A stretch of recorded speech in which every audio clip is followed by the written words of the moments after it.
Hello friends, welcome to this part 3 video on the concept input tax credit under GST. If you want to access the link of part 1 and part 2, it is provided in the comment section as well as in the info tab. Let us now proceed with the balance provisions under the input tax credit concept. Now we are entering into the section number 18. This section deals with the manner of claiming credit in case of special circumstances. The first provision under this concept is section 18, subsection 1 and clause A. The provision under this section is when the income tax credit is when a taxpayer is registered newly under the GST. This scenario deals with a taxpayer who has to mandatorily get registered under the GST Act because of certain event in case of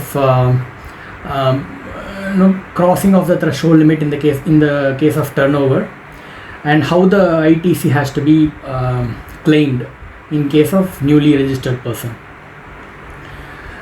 who is liable to get registered compulsorily under this Act, and he has also applied for registration within the due date. The due date to get registered once you become liable to register under the Act is within 30 days from the date of happening of such event. For example, if you take a person has crossed the turnover of 20 lakhs in the financial year, he has to mandatorily get himself registered. In that case, on the day he has crossed the 20 lakhs, immediately from there 30 days will count, and within 30 days he has to apply for the registration. If in that case, if he has applied for the registration within 30 days and the registration has also been granted, the input tax credit on the inputs, goods or services, whatever the case may be, on the inputs which are lying in stock on the previous day when he was first liable to get registered has arisen. See, for example, today the person has crossed the threshold limit of turnover under GST, and he has become liable to get registered. Within 30 days from today, he has to apply for the registration. If he has applied for the registration, he has to consider the inputs lying in stock on the day which is yesterday. Till yesterday, what was the stock lying in what are all the inputs lying in the stock as on yesterday? He has to take all those stock, and the ITC pertaining to those stock will be available as input tax credit for that particular taxable taxpayer. That is dealt in clause A of this section. Then we are going to discuss the clause B. Clause B is on the scenario where a taxpayer or any person who is getting registered on a voluntary basis. He is taking a voluntary registration, though he has not been mandated by the Act to get registered himself, but a person has an option to choose for a voluntary registration under GST. Once he chooses to get himself registered voluntarily, all the provisions of this Act shall apply to him as well accordingly. So in those scenarios, if the person has applied for the registration, then the goods lying in stock, the input goods which is lying in stock on the previous day of the grant of registration has to be considered. Here it is not relevant, the date of application is not relevant. Here the date of grant of registration is relevant here, and the previous day of the date of grant of registration, he has to take stock of whatever the inputs lying, and on that whatever the input tax credit eligible, he can claim those input tax credit. That is what discussed in clause B. Then we are going to see clause C. Clause C is for the person who are entering into the normal taxation levy from a composition taxpayer. A composition taxpayer, on a specific day, he is entering into the normal tax provisions. In that case, what is the eligibility for ITC? See, since the time he was under the composition levy, we all know that a composition taxpayer is not eligible to take any input tax credit. He is not eligible to take any input tax credit. Till the date he was under the composition levy, he was not at all eligible to take any input tax. But The moment he entered into the normal taxation regime, input tax credit provision shall apply to him also. So in that case, what is the amount of ITC he can claim? That is what this particular clause explains to us. For example, today is the day he is entering into the normal provision. The reason he enters into the normal provision could be any reason. For example, he has violated the conditions under composition levy, immediately he will enter into the normal provision. It could be that scenario as well. Or a person can even voluntarily withdraw his composition status and can enter into the normal provision. So whatever the case may be, if today is the date he has decided and he is entering into the normal provision, we have to take the inputs that are lying in stock till yesterday. As on yesterday, what are all the stocks available with him and the inputs on that, and he has to calculate the ITC on those stock, and that amount of ITC he is eligible to take as an input tax credit. There is a proviso under this clause as well. The proviso says inputs that is available on capital goods. See, if the composition taxpayer is also having certain capital goods, in that case the input tax credit eligible on that capital goods has to be calculated by reducing certain percentage points for every quarter. We will be discussing the percentage points in the forthcoming rules on that. But the provision here is he would have purchased the capital goods on any day, but as on the day he is entering into the normal provisions, if there are any capital goods with the remaining useful life as well, on those capital goods the input tax credit can be taken after reducing certain percentage points for every quarter. After reducing those amounts, the balance input tax credit, if any, can be availed at the time of he converting himself into a normal taxpayer. That is discussed under clause C. Then we can discuss the clause D. Clause D is for the person who were supplying goods which were exempted by the authorities. He was exempted supplier, but as on the date when he exempted, the supply which he was making has made it taxable, has become taxable. The taxability of that could be for him because of any reason. Maybe the exemption which was provided before might have been withdrawn by the government or the authorities itself, or the particular goods which he was a supplier has been brought into the GST ambit for the first time.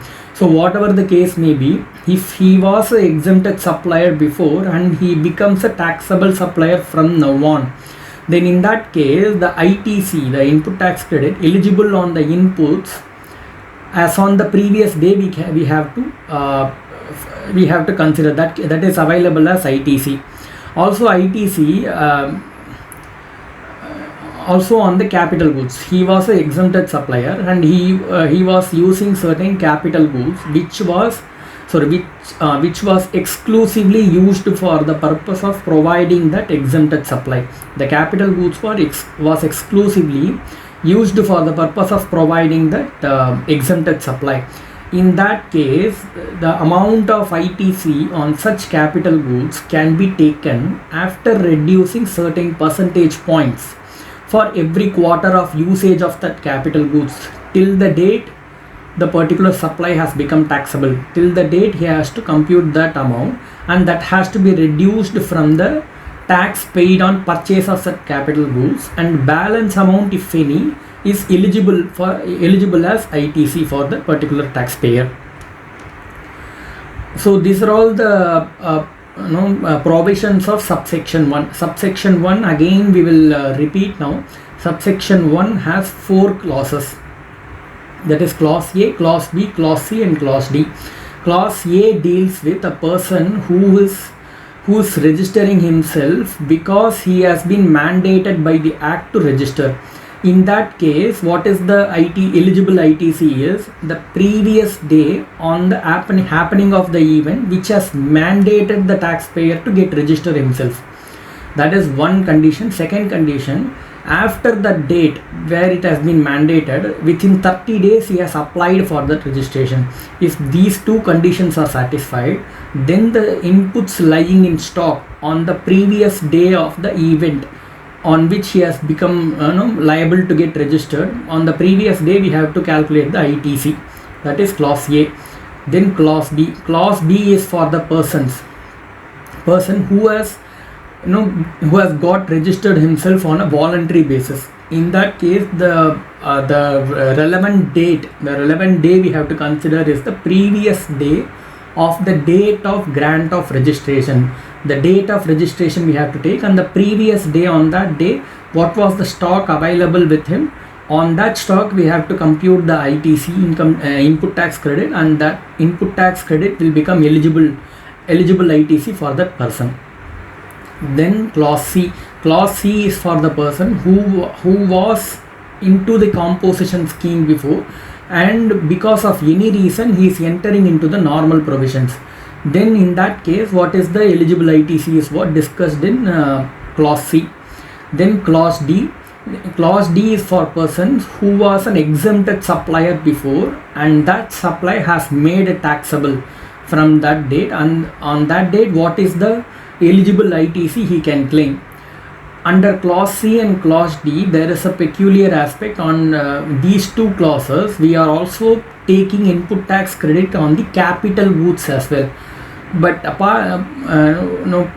we can see clause A and clause B, but under clause A and clause B we are not foreseeing to take any ITC on the capital goods. But under clause C and clause D, the person can even avail the input tax credit on capital goods after reduction of certain percentage points. So this is the peculiarity or difference between clause A and B and clause C and D. This is a very important point we have to remember.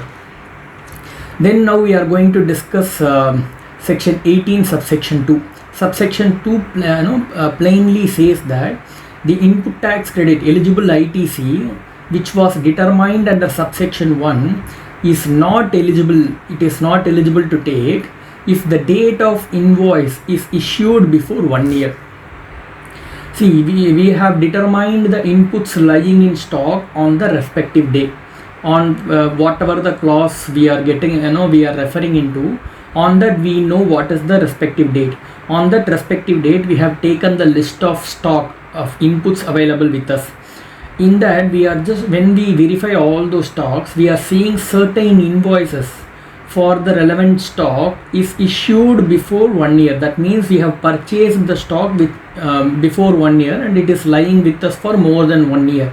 In that case, ITC on those inputs are not eligible, though it is lying in stock with us. But if it is more than 1 year old, we are not eligible to take ITC on those stocks. That is as per subsection 2.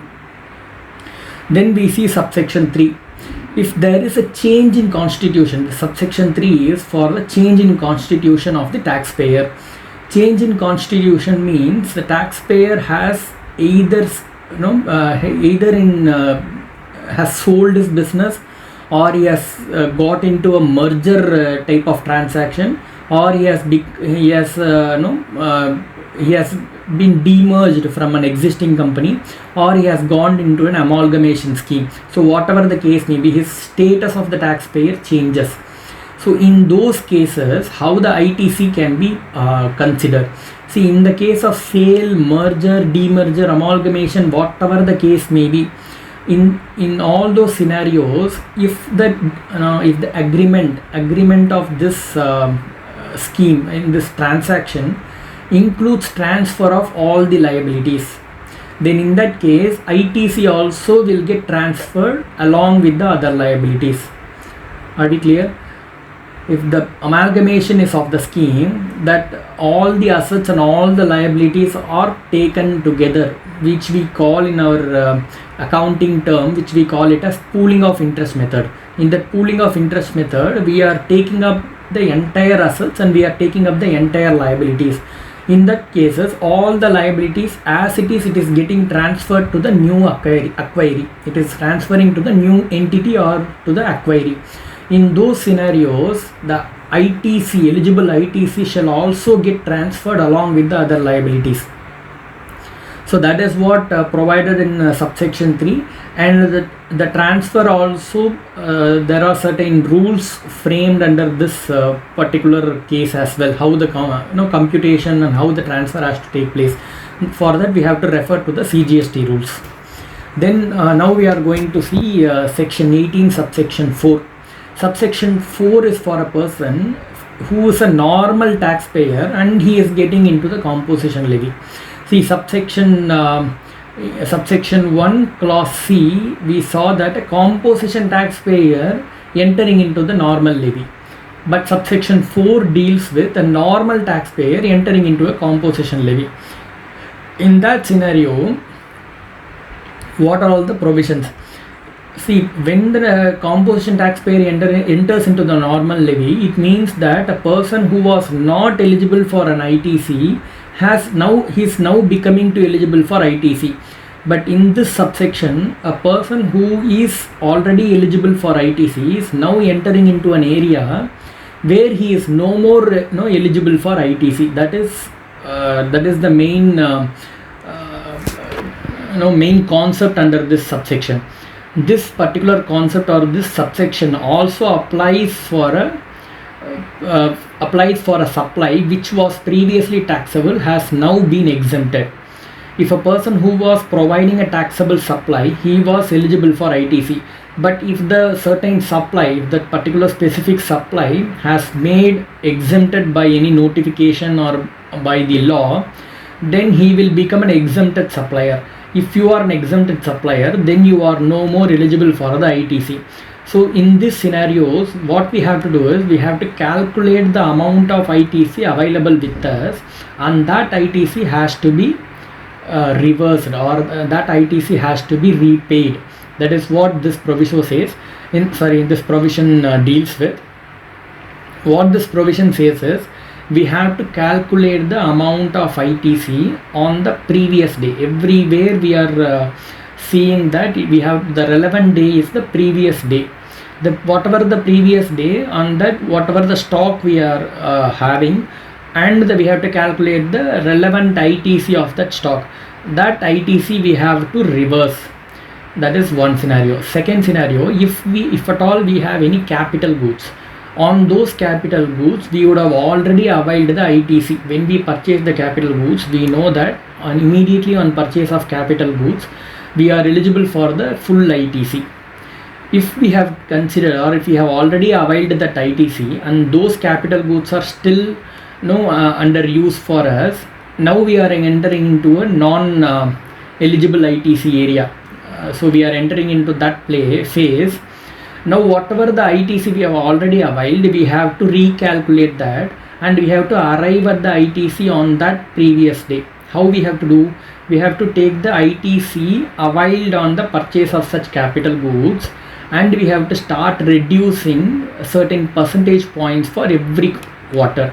Every quarter we have to reduce that percentage points and arrive at the ITC on the previous day.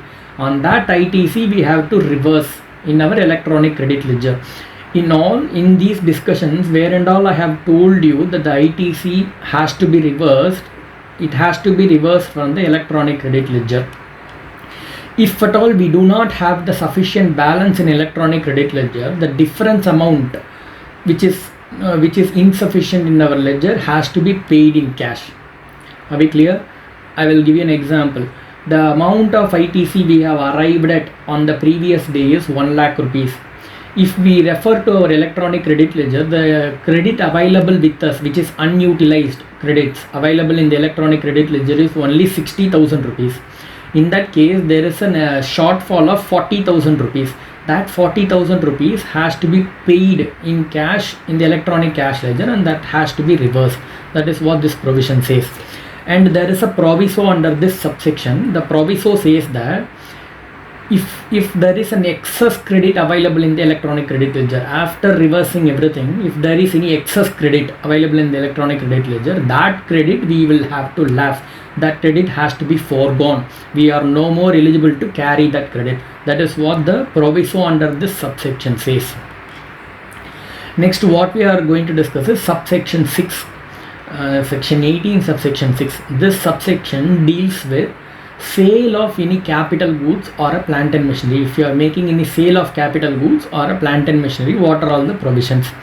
Goods that are capitalized in books of accounts or a plant and machinery that are being sold now, and ITC that has already been availed on such capital goods has to be again recalculated, and we have to reduce certain percentage points for every quarter. See, this reduction of every percentage points for every quarter is similar for all the scenarios which we have discussed now. So every quarter certain percentage points has to be discussed from the date of purchase of such capital goods till the date we have the sale has been made. If there is any balance after reducing certain percentage, if at all there is any balance of ITC, that ITC we have to take in one hand, that is one amount of ITC. Second, we have to calculate the GST under the normal provisions on the transaction value of the sale. We are making the sale of the capital goods. On that sale of capital goods, we have to take the transaction value. That transaction value we will have to refer to our valuation chapter, section 15 we will have to refer. Based on that chapter, we will have to arrive at the value of that particular supply. On that value, we will have to calculate the applicable rate of taxes, GST. So that is point B. Previously it was point A, it is point B. So now we have to compare A and B. Whichever is higher, that amount we have to pay. We have to pay to the government by way of taxation. That is the applicable GST for the sale. So are we clear? I will repeat again.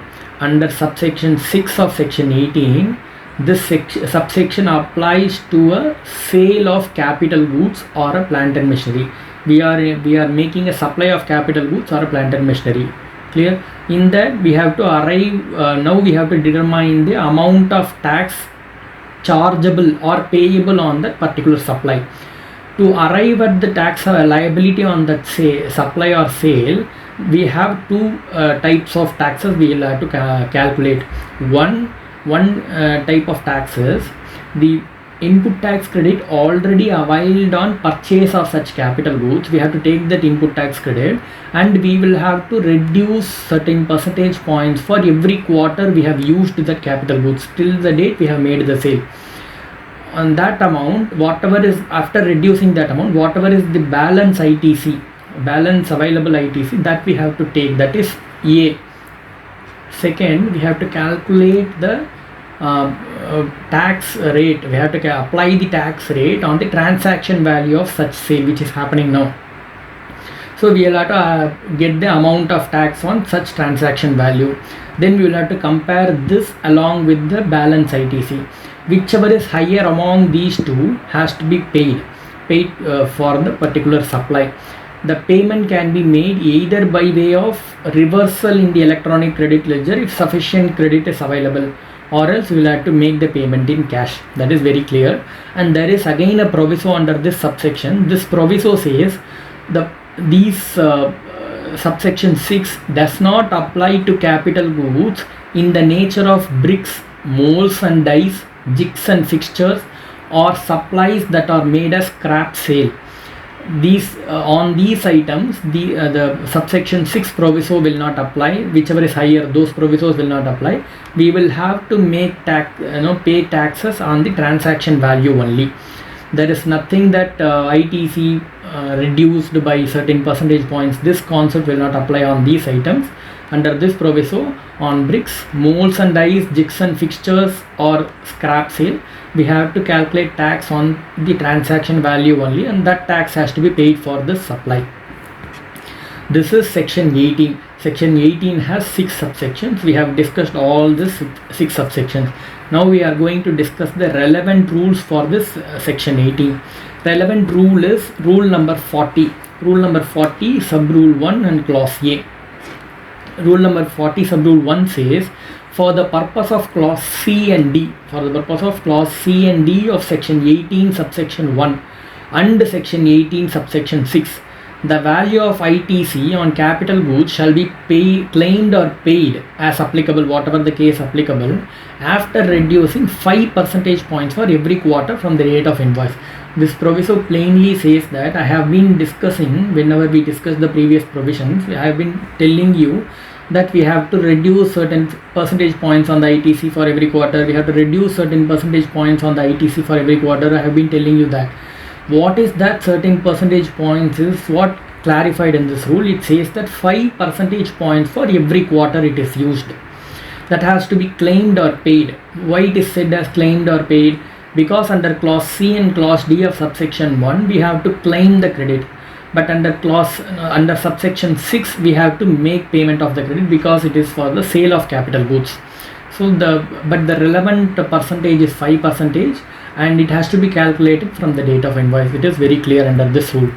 Next, rule 40 sub rule 1 and clause B says that the eligible ITC, the ITC that we are now going to avail, it has to be declared in form GST ITC 01. There is a form for that, and we have to separately file that form as a declaration. We have to declare it to the government that these are all the ITC that I am going to take on happening of certain event under whatever the clause which is applicable. We have to declare that, and that has to be done within 30 days or 60 days as the case may be. It is 30 days for certain scenarios and 60 days for certain scenarios, but whatever the case may be, we have to file this declaration form. It is form for declaration, which is form GST ITC 01.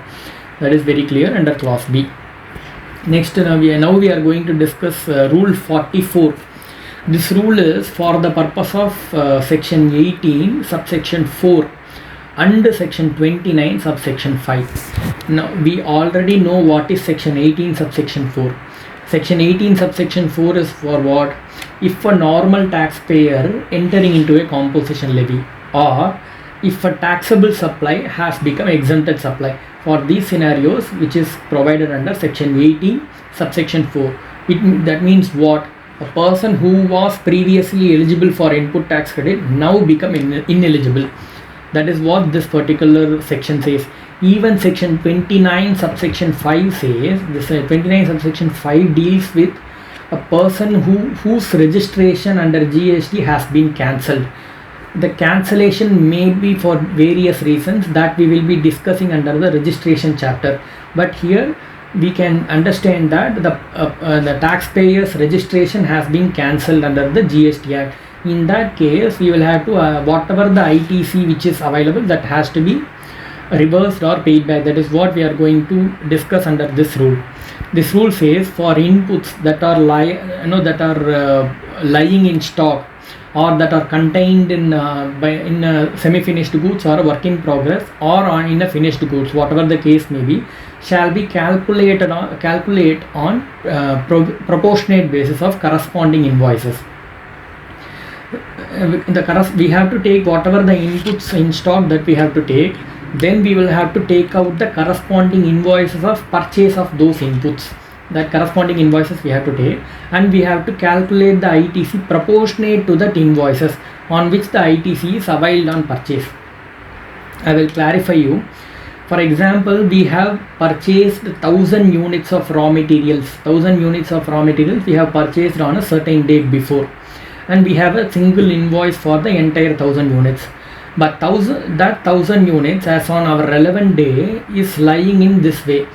There are only 500 units balance available. 500 units are already been converted and sold. Only 500 units are available, and that 500 units, 200 units are available as a raw material itself, and 200 units are inside the work in progress, and 100 units are inside the finished goods. The total amounts to 500 units. We will have to take the invoice of purchase of the 1000 units. If the tax amount on that invoice is 20,000 rupees, it is 20,000 rupees tax paid for 1000 units, and the material available in stock is only 500 units. The proportionate amount of tax on 500 units will come to 10,000 rupees. That 10,000 rupees ITC is what we will have to calculate. That ITC has to be reversed under the Act. That is what provided in this section.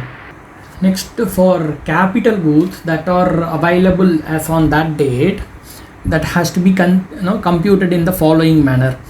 The ITC pertaining to the remaining useful life of the capital asset, we have to consider the useful life of the capital asset as 60 months, totally 60 months we have to compute. And whatever the ITC on the remaining useful life, for example, we have already used 40 months in that, and balance 20 months are available as on this date. In that case, the ITC pertaining to that 20 months has to be taken on a pro rata basis, and that ITC has to be reversed. That is what provided under Rule 44.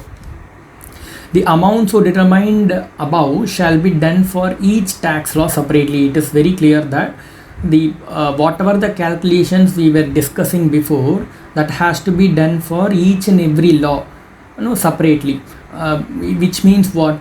For CGST taxes, that has to be done separately. The calculation has to be done separately. For SGST or UTGST, it has to be done separately, and for IGST, it has to be done separately.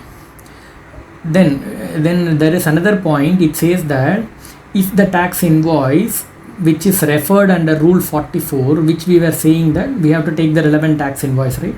If the tax invoice is not at all available for the inputs, if the tax invoice is not available, then we will have to calculate the value of stock based on the prevailing market rate for that particular goods. Prevailing market rate we have to calculate. On that calculation, we'll have to take the taxes. On that taxes is what we will have to reverse. This I can explain you by way of an example. For example, in my previous example, I told you that there are 500 units of stock remaining in our inventories. That 500, I was searching for the invoice for purchase of those inputs, but I am not able to find the invoice. In that case, what I can do is I can take that 500 units, then I have to multiply with the current prevailing market rate of the input, the goods, the nature of goods. After multiplying that, I have to apply the applicable rate, which is also prevailing in the market. On that application, whatever is the tax amount calculated in such manner, that tax amount has to be reversed. That is what we have to consider for this rule. So are we clear? Now let us discuss an example under this concept. Mrs. X Limited becomes liable to pay tax on 1st December and has obtained registration on 15th December. On reading this, first we will have to go to the relevant section. Relevant section is what? Section 18, subsection 1, clause A. It is a person who has to mandatorily get registered under the Act, and he applies for the registration. So here, coming back to the question, the GST paid goods lying in the premises of Mrs. X Limited as on 30th November are provided as follows. There are raw materials, capital goods, raw materials in working in progress, and raw materials in finished goods. Now we have to calculate what? First is eligible amount of input tax credit. What is the amount of eligible ITC? Second is time limit to submit the declaration on the common portal. The declaration which I am referring here is the GST ITC 01 form, which we discussed before. Next is whether any certification is required while availing the credit. If so, from whom? This is what the question says here. Let us answer question A. Question A is calculation of eligible amount of input tax credit. Eligible amount of input tax credit is equal to raw material amount, input tax credit on raw material plus input tax credit in work in progress plus finished goods is equal to 36,000 plus 54,000 plus 2,16,000. The total of this comes to 3,06,000 rupees. This is what the eligible input tax credit. Now we have to note that the input tax credit on capital goods are not available for a person who is taking ITC under clause A of subsection 1 of 18, which we have already discussed before. Next is next we are now going to answer question B. The time limit to submit the declaration in this scenario is time limit to submit declaration in form ITC GST ITC 01 is 1 month from the date of registration. From the date of grant of registration, we have to calculate. In this scenario, 14th of January is the date of registration. 14th of January is the last date to file the declaration form GST ITC 01. Next question is whether any certificate is required. If so, from whom the certificate has to be required. If the input tax credit which we are claiming now is more than 2 lakh rupees, then a certificate from a chartered accountant is required. So here, since the amount of ITC, eligible ITC is 3 lakh and 6,000 rupees, which is more than 2 lakh rupees, a CA certificate is required in this scenario. So I think the question is clear now. Let us now see in the next example. Mr. C, a registered taxable person, was paying tax at composition scheme up to 30th July. With effect from 31st July, he has become a normal taxpayer. On reading this question, we have to enter into the relevant provision. The relevant provision applicable for this question is section 18 subsection 1 and clause C. What is the other information provided? Inputs as on 30th July to 30th July was 3,54,000. The amount of input available was 3,54,000. On that, which is inclusive of GST, which is paid at the rate of 18%. The value of input is 3,54,000, on which includes the amount of GST as well, which is paid at the rate of 18%. Second is capital goods, which was purchased for 5 lakh rupees. And the invoice date of the capital goods is 22nd April 2017, and the applicable GST rate was 18%. Now we have to find the eligible ITC to Mr. C. Note, Mr. C not availed depreciation on the GST on capital goods. This note is very important because we already discussed that if the depreciation is claimed on the ITC, the tax part also on purchase of capital goods, then the respective person is not eligible to take ITC on the purchase of capital goods. Here Mr. C has not availed depreciation on the ITC part.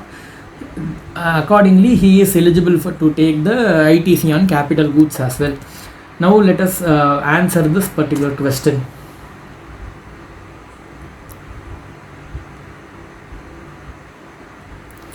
So answer goes like this. Answer for A. Here when we are answering to this question, I would like to assume that Mr. C entered into the normal provisions in 2000. The year of entering into the normal provision is 2017. Since they have not provided the year, I am assuming the year as 2017. Now we have to see that ITC, the total ITC available on the inputs is 3,54,000.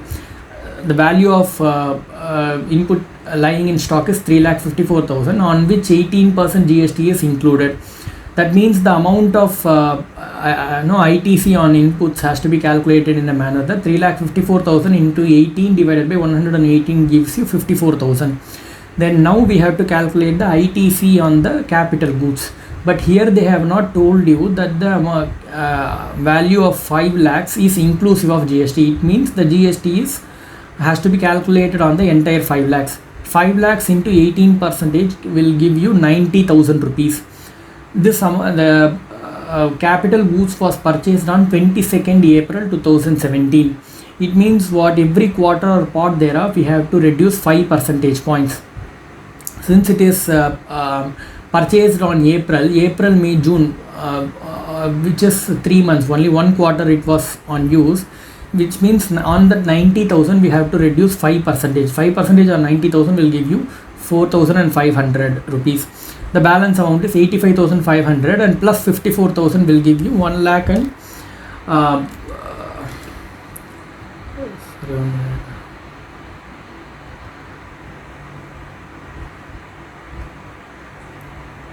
1,39,500 rupees. That is what the total ITC eligible for Mr. C. Let us get into next question. Mrs. A Limited sold plant and machinery after using it being used in the manufacture of taxable goods, which is for rupees 4 lakh rupees on 1st of November 2018. He has sold plant and machinery. Immediately on reading this question that he has sold plant and machinery, we have to refer to the relevant section. The relevant section for this transaction is section 18 subsection 6, where the sale of plant and machinery has happened. The value of plant and machinery sold is at 4 lakh rupees. That is the transaction value. GST payable on transaction value is 18%. Mrs. A Limited was purchased this machinery while invoice dated 22nd November 2017. The sale is made on 1st November 2018 and the purchase was made on 22nd November 2017, which means it was there for more than 1 year, which is more than 1 year means it is 5 quarters, because in 1 year it is 4 quarters, it is more than 1 year, so we have 5 quarters. The purchase value of the plant and machinery is 5,50,000 plus GST of 18%. Mrs. A Limited availed the credit on said plant and machinery. He has availed the ITC. Find the amount payable by Mrs. A Limited under section 18 subsection 6 of the CGST Act. Here they have provided the section itself. Let us now answer this question.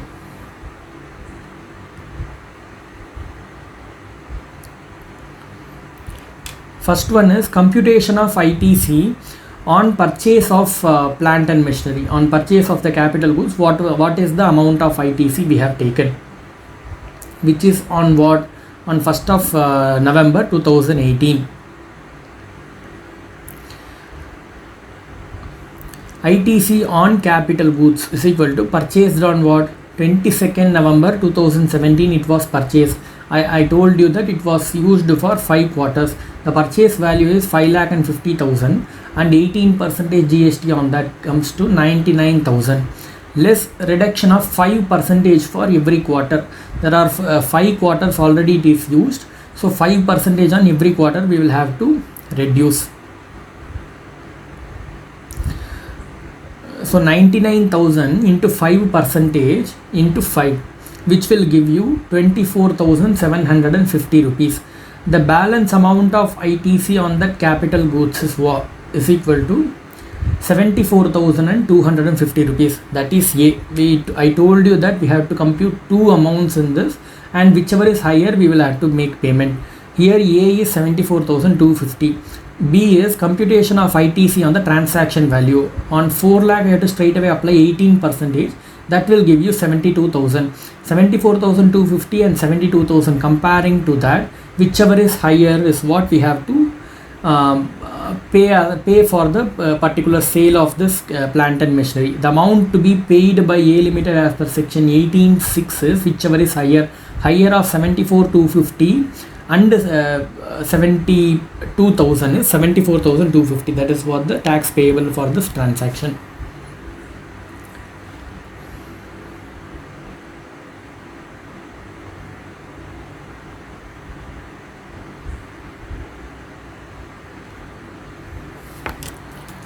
Let us go to the next question. The goods manufactured by Royal Limited have been exempted from GST with effect from 15th November 2017. It was a taxable supply, has become exempted supply now. Earlier, these goods were liable to be taxed at the rate of 18%. Its inputs were liable to be to GST at the rate of 12%. From following information on 15th November 2017, the inputs costing 1,44,720 are lying in stock. Total amount of inputs lying in stock to the value of 1,44,720. The inputs costing 77,184 are in process. It means that it is in work in progress. The finished goods valuing at 4,82,400 is in stock, and the input cost is 50% of the value. 50% of the finished goods is the value of the inputs, that is the raw materials. The balance in electronic credit ledger account shows credit balance of rupees 2,79,104. Electronic credit ledger has a balance of 2,79,104. Royal Limited also purchased the capital goods for 2 lakh rupees by paying GST at the rate of 28%. Invoice dated 10th July 2017. It was purchased in July 2017. The department has asked Royal Limited to reverse the credit taken on inputs referred above. However, Royal Limited contends that credit once validly taken is indefeasible and not required to be reversed at all. They say that it is not to be required at all. Now we have to give the solution. What would be your answer if the balance in electronic credit ledger receivable account as on 15th November 2017 were 29,104? This is another scenario or another situation which they want us to answer also. This is part B of the question. Now the answer for this question goes as follows. Step 1. Statement showing computation of input tax credit of Royal Limited as on 15th November 2017. Amount of ITC on inputs as stock in trade itself. Amount of ITC as inputs on stock is 1,44,720 into 12%. 12% is the ITC on inputs, that is 17,366 rupees. ITC on work in progress is 77,184 is the value into 12% is equal to 9,262 rupees. Then we have to calculate the ITC on the finished goods. Finished goods, they say 50% of the value of the finished goods is the value of the raw materials. It means 4,82,400 into 50% of it will give you 2,41,200. On the 12% will give you 28,944. Then now we have to calculate the ITC on capital goods. ITC on capital goods has to be calculated in this manner, that 2 lakh is the value of capital goods into 28% into 55 by 60. I told you that the unexpired months on that we have to take, because 5 months is already used out of the 60 months is the total useful life. On the amount of ITC comes to 51,333. The total ITC comes to 1,06,906. Now we have to calculate the amount that is to be paid by Royal Limited or to be debited to the electronic credit ledger. The amount has to be considered here is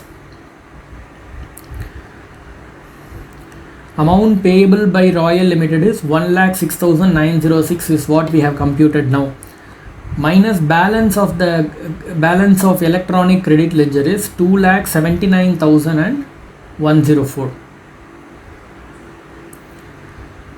So 1,72,198 will be the balance after reversal of the ineligible ITC. So that ITC, the balance of credit ledger, has to be elapsed. The Royal Limited is no more eligible to carry the amount in the credit ledger. The Royal Limited has to forego that credit.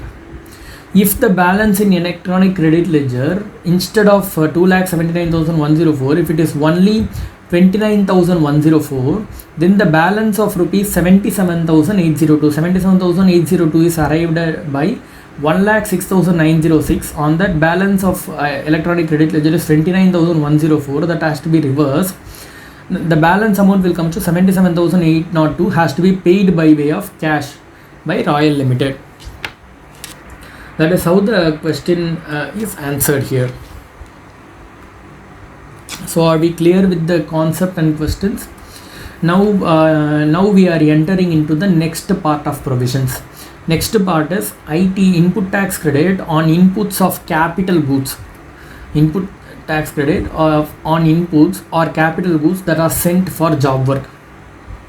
That is what we are going to discuss now. This is discussed in section 19. Section 19 has totally 7 subsections. In that 7 subsections, leave out the subsection 7. Take only subsection 1 to subsection 6. Subsection 1, subsection 2, subsection 3 is towards the inputs. Subsection 4, subsection 5, subsection 6 is towards capital goods. 1 and 4 you have to match like this, subsection 1 and subsection 4, subsection 2 and subsection 5, subsection 3 and subsection 6. These are all relatively similar sections, but the first part of subsection, that is first 2 columns in our slide, is towards the inputs, and second last 2 columns of the slides of the table is towards capital goods. So now let us read section one by one and the comparative section as well. Section 19 subsection 1 is just the eligibility section. It just says what is the amount of ITC eligible on the goods that are sent for job work. That is provided. It is similar to a charging section, which is subsection 1 in the case of inputs and subsection 4 in the case of capital goods, but the section is similar. Next is subsection 2. Subsection 2 is ITC available on goods that are directly sent to the place of job worker without brought to the principal place. It says that ITC is available for the person who has purchased the inputs, even though the inputs have directly been delivered to the job worker's place. The inputs have not reached to the purchaser's place or the who has been the recipient of supply. It has not reached to him. It has directly been delivered to the job worker's place. Even in that case, the ITC is eligible for the purchaser. That is provided in subsection 2, and similar provision is provided in subsection 5 as well for in the case of capital goods. Next is subsection 3. Subsection 3 says that in goods which are sent from the principal to the job worker. See, first you should understand what is the role of job worker. Job worker is nothing but he will carry out certain process on the goods, which was, even it could be a raw material, or it could be any other goods, or even it is a capital goods. The job worker will carry certain process. He will do certain processing of that goods, and after the processing is done, either the goods will be given back to the principal, or the goods may be sent to another job worker to carry out further process, or the goods may also be sold directly to the customer. That is also possible. Any scenario is possible. This is what the arrangement between the job worker.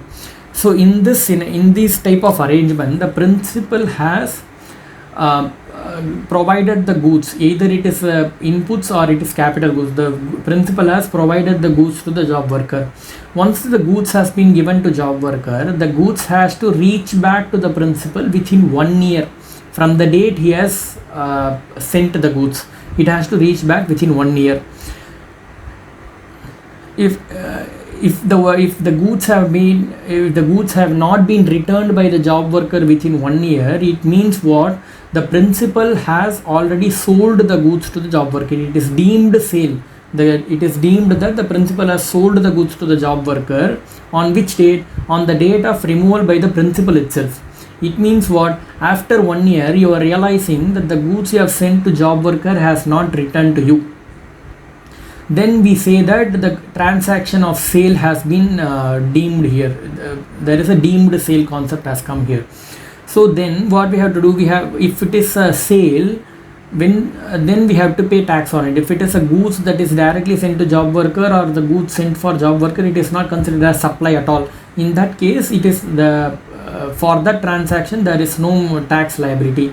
But once it is deemed as sale after 1 year, it has to be taken as it is a taxable supply. But now we are realizing only after 1 year. It means what? The tax liability has arisen 1 year before itself, but the tax liability is not paid. So we have to pay the taxes along with the interest for the entire 1 year. That is what this provision says. This is subsection 3. Subsection 6 is similar to this, but instead of 1 year, we will have to read it as 3 years. In case of inputs, it is 1 year. In case of capital goods, it has to be read as 3 years. And there is an amendment also in this. 1 year there can be another 1 year if the commissioner or the authority allows for it. And in the case of capital goods, there can be excess of 2 years. So totally 5 years with the permission of the department, and 2 years in the case of inputs with the permission of the department.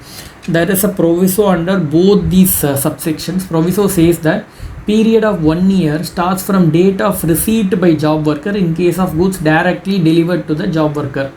It means what? See, if the goods have been sent by the principal by himself, that from his premises the goods have been moved to job worker, then the 1 year date will start from the date of removal from the principal's place.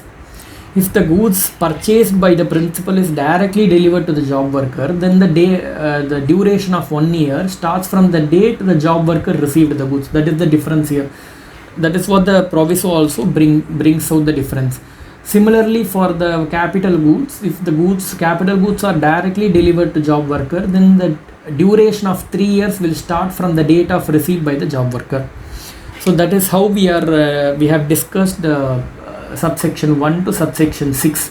There is one another subsection which is subsection 7. The time period of return of goods or capital goods, as the case may be, does not apply to molds and dies, jigs and fixtures, because for these types of capital goods, the 1 year or 3 year, whatever the case may be, these provisions will not apply. Why? Because this molds and dies or jigs and fixtures might have been provided by the principal to the job worker to carry out the process itself. What is called as molds and dies? For example, if a steering wheel or something, any product is manufactured by the job worker, and that requires a die. Die is the shape of the product on which the shape of the output product will be made of. So that is the die. It is like capital goods, or it could be as an inputs also. This is provided by the principal to the job worker for carry out the process. So if you say that after 1 year or 3 years the job worker has to return back the dies, it means that he cannot carry the process from then. That is the reason this time limit will not apply to these types of goods. That is what provided in subsection 7. Then we have to refer rules relating to this process, which is rule 45. Rule 45 says that goods that are sent to job worker has to be sent under a challan, because since the goods that is sent to job worker cannot be treated as supply. If it is not a supply, then the principal cannot raise any invoice.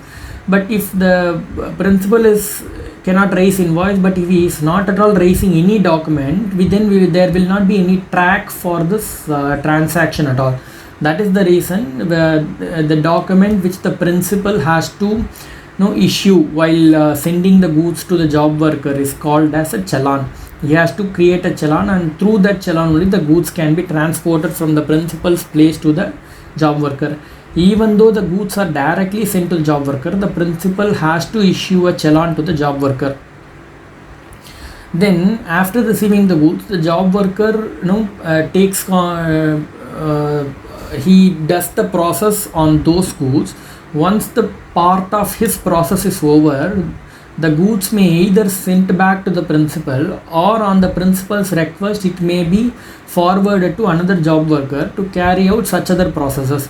In those scenarios, what the job worker has to do is he has to forward the challan by endorsing at the back of the challan. He has to mention whatever is the value of the goods and what is the quantity of goods. All those details he has to mention on the back of the challan by endorsing the challan to the another job worker. That is what the duty of the job worker. Then the endorsement can be, in the rule says that the endorsement can be done more than one time also if required. It means what? The goods can travel from one job worker to another job worker to another. It can travel to n number of job workers, and each time the goods have been transferred from one job worker to another job worker, he has to do his part of endorsement on the challan. The same challan has to be used along with the movement of goods, and whenever the job worker shifts the goods from one place to another, he has to do the endorsement on the back of the challan. So the details of challans on goods sent or received from a job worker shall be mentioned in form GST ITC 04. It means what? The principal has to file a form which is called as form GST ITC 04, that has to be filed on or before 25th of the next month from the end of the quarter. Whatever the goods sent to the job worker during the quarter, that has to be reported by way of a return which is called as GST ITC 04. In that form has to be filed in the following month of the quarter before 25th of that month. For what are all the details has to be mentioned, it has to be mentioned that the amount of challan issued by the principal and amount of challan that is received by the job worker. But here what is not to be reported here is, if the goods are sent from one job worker to the another by way of endorsement, then it means what? There is no separate challan being issued, the same challan is being transferred. In that case, those type of transactions need not be reported at all under this scenario. This is done by way of an amendment. Previously they have kept this also, but through an amendment they say that goods which are sent from one job worker to another job worker need not be reported in this form. If the goods sent are not at all returned within 1 year, then the principal shall consider the goods supplied to job worker, and he has to report accordingly in his regular monthly returns, which is GSTR1. He has to mention that supply which is made to the job worker has his sale, deemed sale, and he has to calculate the taxes along with interest, and he has to pay that. That has to be reported in his regular monthly returns, which is GSTR1. That is what the rule says here. Now we are slowly entering into a concept called concept of input service distributor. First we will understand what is this input service distributor. Input service distributor is nothing but you can directly think it as a cost center or a head office or a corporate office.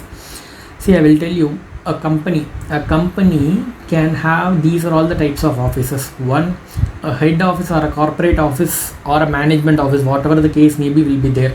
That is one. Second could be a delivery center where the actual work is performed, or it can have a factory. If it is under the manufacturer, it can have a factory, or it can have any other place where the actual work is carried on.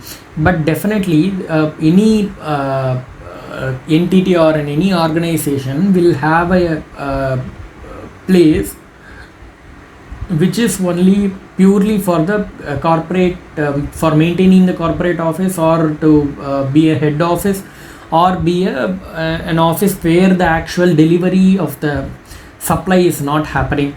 So that area I can refer it as a cost center area, because only cost will get booked here, and there will not be any revenue booked in that. But in most of the scenarios you can see that those corporate office or head office may receive certain services. Those services are received for the purpose of running the business. But since the corporate office or head office will not have any output supply, that means they will not have any tax liability for its output supply, but they will be receiving certain input services on which they would have paid taxes, and the ITC can also be eligible on that. How the ITC eligible on that input services can be utilized if the particular entity or the organization does not have any outward taxable supply. If there is no outward liability, then how the input tax credit can be utilized? For that purpose, they have created a concept called input service distributor. Those type of entity or a unit can register itself as a input service distributor, and whatever the tax paid on receiving certain inputs for the purpose of running the business can be distributed to the other delivery centers where the actual output liability arises. It can be distributed to the other delivery centers. That other delivery centers will receive the credit of its portion, and it can be adjusted against its output liability. That is what the basic concept behind input service distributor. Now let us read through the provisions relating to that. First we'll understand the definition of input service distributor. It is provided under section 16 clause 61. It says supplier of goods or services or both. Input service distributor could be a supplier of goods or services or both, but it will not be done in the same unit. It will be done in some other unit, and he receives tax invoice towards receipt of any input services. It is only receipt of input services, or not receipt of input goods, only on input services. It may receive certain invoices, but it does not provide any outward supply. The outward supply might be provided by a different unit of the same company. In turn, then what the input service in the ISD will do is they will issue a document. That document will be for the distribution of credit for the input services it has received. It will be distributed to the other unit where the output tax liability arises. To that it will distribute the input. Generally the other unit and the input service distributor unit will be registered under the same PAN. They will be registered in the same PAN. So now we'll discuss the concept of ISD. ISD is a distributor of input services only and not goods. They are only the input service distributor. They will be registered only as an ISD. They will not be they can only distribute the ITC availed on the input services and not the input goods. A service issued by a head office or a corporate office, which is generally called as a cost center, in common on behalf of other units which does the actual supply, a profit center. It is the transaction between a cost center and a profit center. The receiving office may not provide any outward supply, due to which the ITC on such input service cannot be utilized at all. Because of the unit, the ISD, who does not provide any outward taxable supply, because of that the ITC paid on the input service cannot be utilized. That is the reason it wants to distribute to the other units. Such offices work for the common purpose of business, and hence the services received shall pertain to collective outputs of various other units. The received services will be for the collective use of other units. It is working for the other units only. Then ISD mechanism, it helps to distribute such credits to respective units or all other units in an appropriate manner. There is a specific manner provided in the Act. Based on that manner, the credit will be distributed among the units. Then the ITC is effectively utilized within the business. See, if the ITC on the input services distributed to the other units, the entire ITC can be effectively used within the business. There is no chance that the ITC paid on certain input services misses to be utilized where it is eligible. Then now we will discuss the relevant provisions of distribution of credit by an ISD. Section 20 subsection 1 says the distribution of credit by ISD. An ISD shall distribute the ITC on supply of services received by it. It can distribute the credit of input services only. What all it can distribute? It can distribute CGST or SGST as CGST or SGST or IGST, and IGST as IGST. That we will this part we can understand in our next slide. How they can distribute the creditors? By way of issuing a document prescribed in a prescribed form. They have to issue a document. That document should contain the amount of ITC that is being distributed now.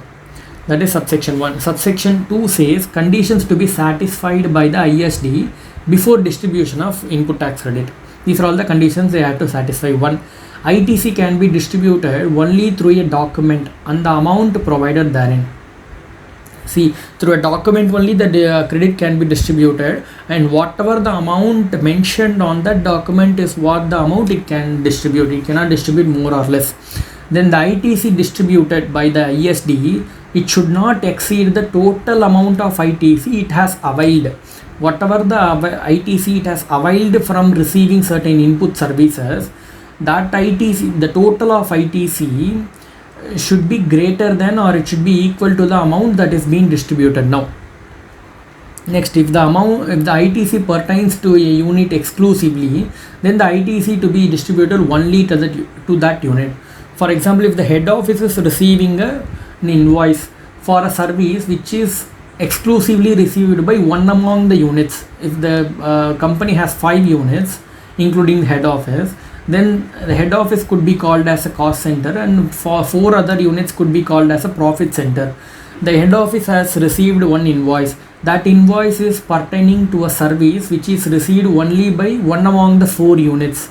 In that case, the ISD, which is the head office here, can distribute the credit pertaining to that invoice to the relevant unit only. It cannot distribute to the other units which have not received any service at all. Then if ITC pertains to more than one unit, if the ITC is relevant for more than one unit, then it shall distribute the ITC on pro rata basis. The pro rata basis has to be calculated on the turnover within the state during the relevant period. The turnover within the state during the relevant period as against the total turnover of all the units which are operational in the year during the said relevant period. I will again read this. ITC pertains to more than unit. If the ITC which is which is held by this ISD, that is pertaining to more than one unit, in that case that ITC can be distributed on a pro rata basis. How the pro rata basis can be calculated is, it has to be calculated on the proportionate value of the turnover within the state of the respective unit as against the total turnover of the company which was earned during the relevant period. That is what this provision says simply. Now there is an explanation under this provision. It says that what is the meaning of relevant period. If the recipients of credit have turnover in state in the financial year, if the recipient of credit has a turnover in the financial year preceding to the current year, then the said turnover, then the said financial year will be termed as a relevant period here. If any of all the recipient units does not have any turnover in the previous financial year, then the turnover of last quarter for which information is available previous to the current month, that has to be taken. I will simplify this provisions for you. See, the relevant period is if the recipient of the credit unit has a turnover in the previous financial year. There is a current financial year and previous financial year. In the previous financial year, the recipient unit has a turnover. In that case, the relevant period here refers to that previous year, that previous financial year. If the recipient unit does not have any turnover in the previous financial year, then the turnover, what we have to refer is the turnover the unit has earned in the last quarter. The last quarter, which is previous to the current month, because we are going to distribute the current month only. The relevant turnover we have to take is for the last quarter. Which last quarter? It is not the straight last quarter of this. We can take the last quarter for which the turnover information is available. It is not. It does not say that the immediately preceding quarter of the current month. It says that the last quarter from the current month on which the turnover information is available. That quarter we have to take it as a relevant period. Then we will have to refer to the provisions of the rules which provides you with the calculation. The ISD shall be distributed separately both eligible ITC and ineligible ITC. The ISD has to distribute both the eligible ITC and ineligible ITC as well. It can never hold any ITC at all. Then the formula for distribution of credit on pro rata basis shall be the following, which is C1 is equal to T1 divided by capital T into C. Now we will see what are all those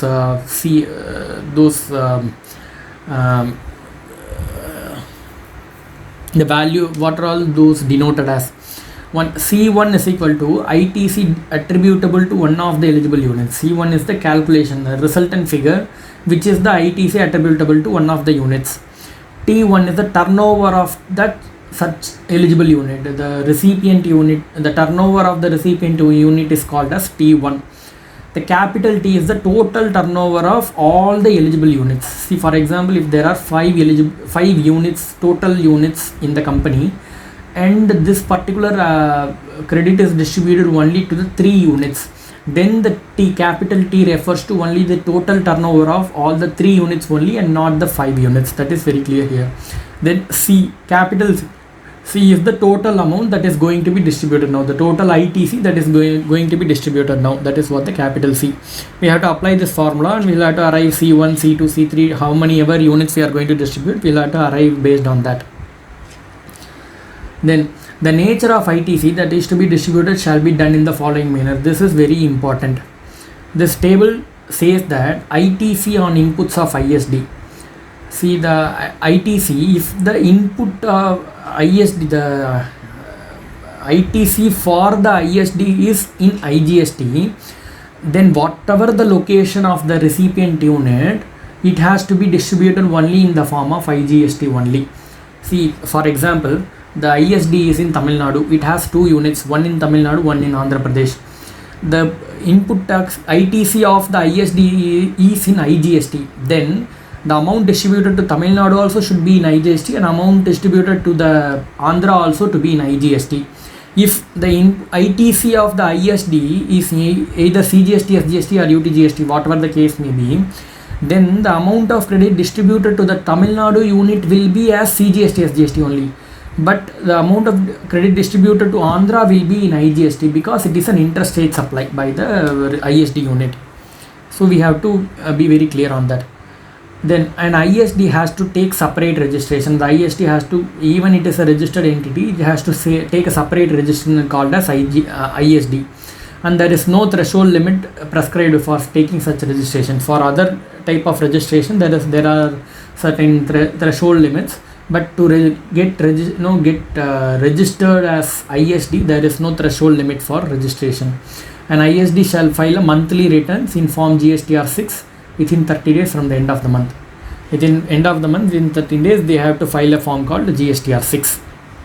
Clear? So with this, our discussion, the entire discussion on input tax credit concept under GST law is over. I think I have tried to cover the entire portion of the concepts and the provisions relating to this input tax credit. So let us meet in some other concepts, or I will there could be any future videos on the future on different concepts as well. Fine, thank you.